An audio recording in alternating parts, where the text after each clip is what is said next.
That's because the British way of doing things would allow the Scottish to consider their independence if they choose so. The Chinese way of doing our politics does not allow people in Hong Kong to consider or to promote their independence.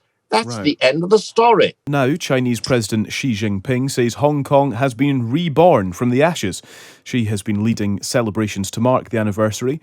We're joined by Victor Gao, who's the Vice President at the Centre for China and Globalisation. Hello, Victor.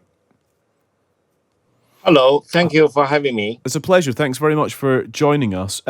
Interesting that President Xi says Hong Kong has been reborn from the ashes.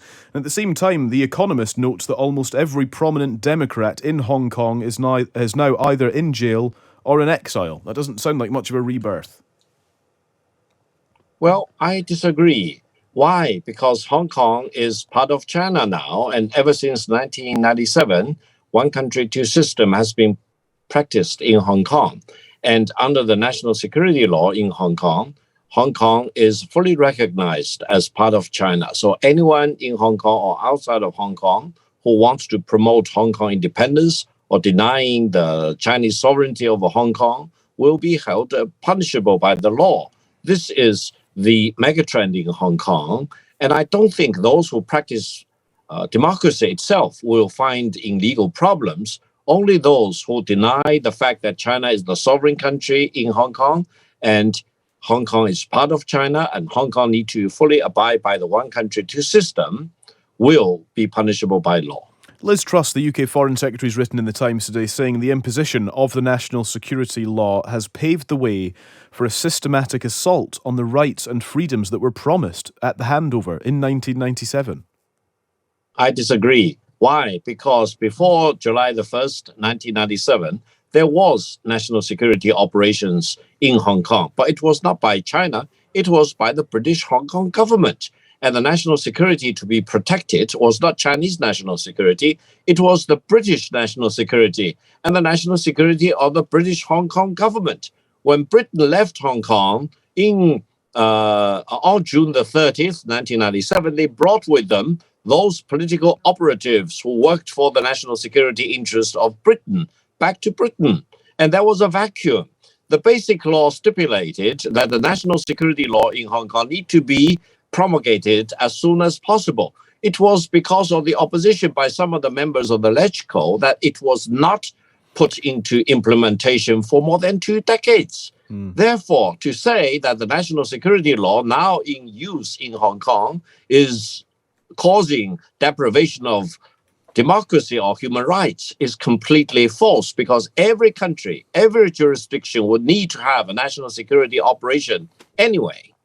How then do you account for the fact that with the UK offering an immigration path for British nationals overseas, that over 120,000 Hong Kongers have applied for that scheme? How do you account for that if things are as good as you are suggesting they are?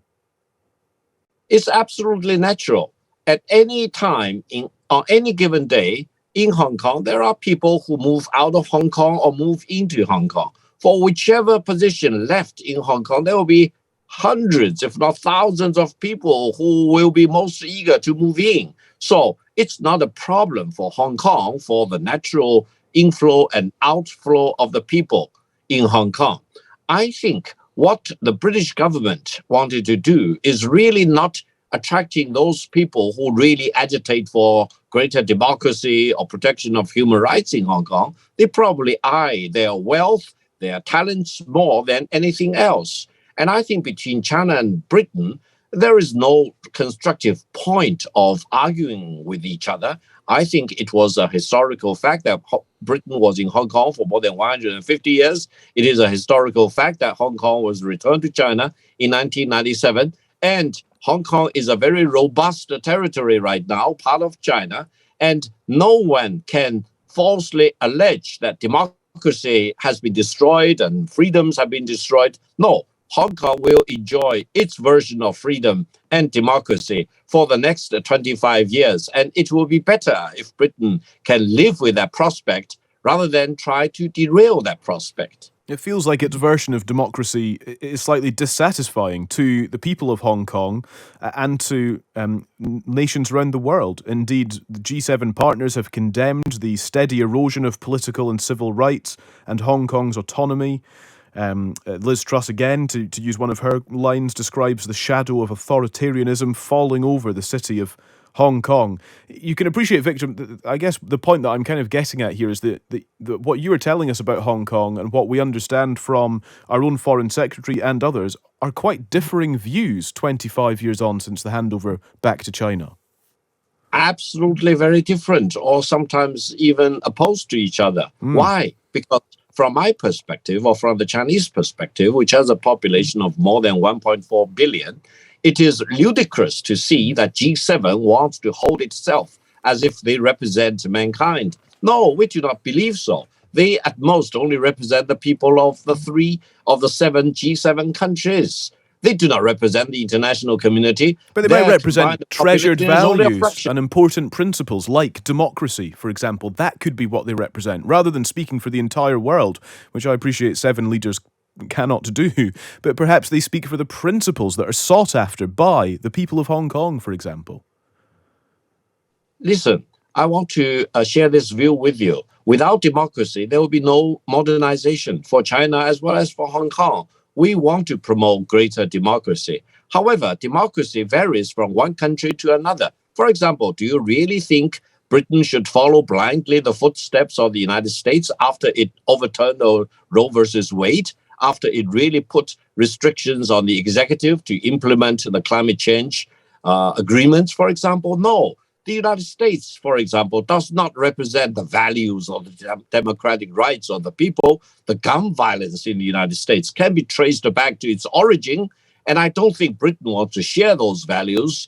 Am I right? Every country has its own values, its own systems, and its democratic characteristics. Hong Kong is the same. It is the same for China. It is ludicrous to hold China as if it has no democracy and Hong Kong as if it is being deprived of democracy. No, democracy is a means as well as an end to be pursued. And no country has a monopoly on democracy. I hope Britain will follow democracy next year when the Scottish referendum for independence will be proposed and implemented. And I hope Britain will follow democracy when the North Island wants to pursue their independence. So don't be a lecturer of democracy to other countries. Sure. Well, I mean, with that in mind then, Victor, do the people of Hong Kong deserve a referendum on their place? And indeed, who runs Hong Kong? Would you support a referendum there? Listen, for more than 150 years, Britain are the people of Hong Kong allowed a referendum? Their own governor.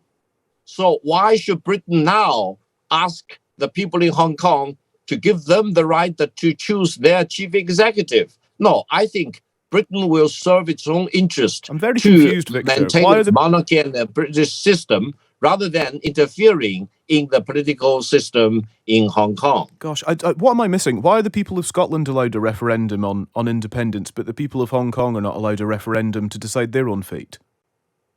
That's because the British way of doing things would allow the Scottish to consider their independence if they choose so. The Chinese way of doing our politics does not allow people in Hong Kong to consider or to promote their independence. That's the end of the story. The Chinese way and the British democracy are different. Well, that's democracy with Chinese characteristics, I would say. Victor, it's really fascinating speaking to you. Thank you very much for your time. Thank you very much. Victor Gao. Thank you. Victor Gao is the Vice President at the Centre for China and Globalisation.